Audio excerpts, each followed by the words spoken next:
Au sein de la CCHF, chaque samedi soir de juillet et d'août, des églises résonneront d'une musique différente de celle qu'on peut ordinairement y entendre. C'est le festival Musique en Église. C'est la deuxième année que c'est mis en place par la CCHF. Bon, l'an dernier, on n'a pas eu malheureusement à cause de la pandémie. Cette année, on s'est posé beaucoup de questions avec l'équipe, savoir si on allait le maintenir.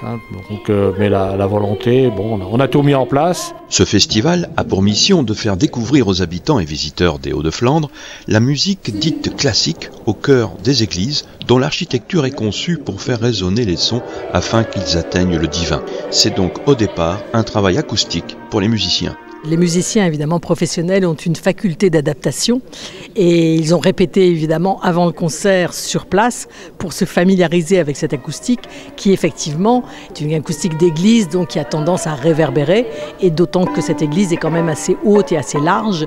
Donc, effectivement, le son se mélange parfois et donc cela implique et demande à nos musiciens une articulation encore plus, je dirais, soutenue, encore plus précise. La programmation du festival est large. Elle accueille contes pour enfants, soprano avec piano et trompette, accordéon et violon, un saxophone quartet, un quintet de cuivre, du gospel et un quintet à vent.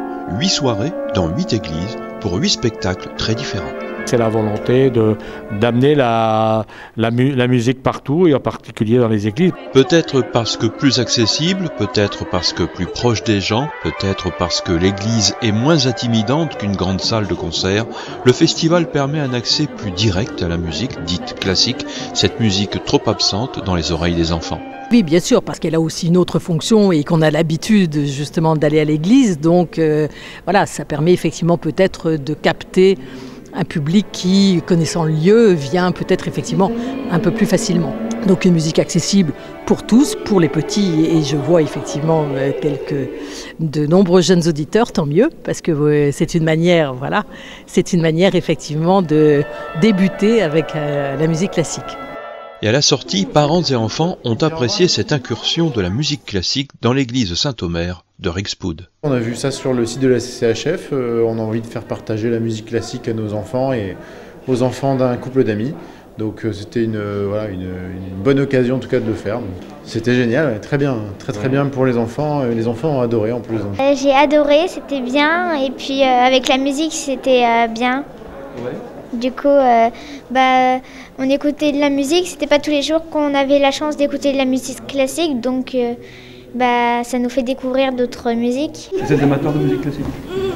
Pas particulièrement. Donc ce soir, pourquoi vous êtes là? Surtout pour notre fille, qui a 6 ans, et du coup, faut lui faire découvrir un autre genre de dessin animé, qu'on n'entend pas forcément au quotidien sur les radios ou à la télévision. Organisé dans les églises, ce festival fait circuler la culture en alliant musique et patrimoine.